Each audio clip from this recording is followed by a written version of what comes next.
Siamo nella clinica Città di Lecce con il dottor Stefano Stea che si occupa di chirurgia maxillofacciale, tra le altre anche di chirurgia orale. Che cos'è?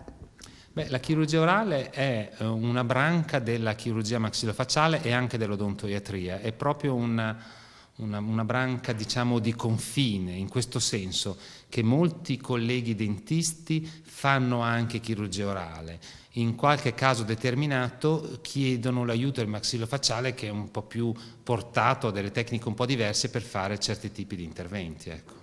Gli interventi più frequenti che cosa riguardano?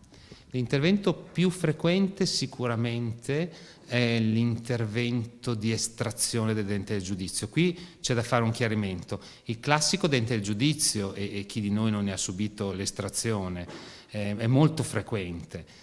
Generalmente il dente del giudizio viene estratto ovviamente dal collega dentista.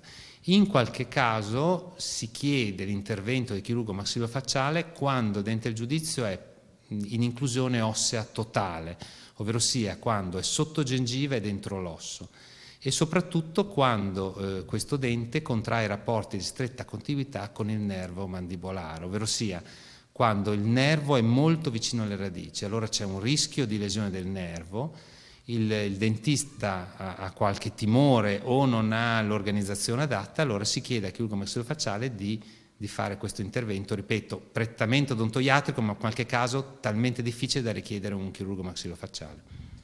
Il vostro intervento può riguardare anche il trattamento su più denti, soprattutto se si tratta di denti del giudizio contemporaneamente, a differenza invece di quanto possa fare un dentista.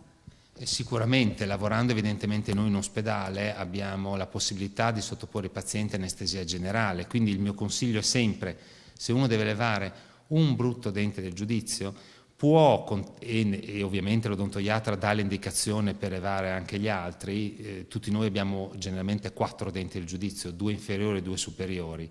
Si può proporre al paziente in un'unica seduta operatoria di levare 2 denti del giudizio o addirittura tutti e 4, in modo sicuramente da lievare il post operatorio. È vero che il paziente dopo l'estrazione di 4 denti del giudizio si gonfia di più, è un post operatorio un po' più complicato, però è anche vero che l'intervento è uno solo e quindi il disagio di prendere le medicine, ad esempio gli antibiotici, è una volta sola, il gonfiore è molto di più, però è una volta sola, quindi molti pazienti preferiscono fare un unico intervento e risolvere il problema, levare tutti e 4 denti del giudizio e non fare altro.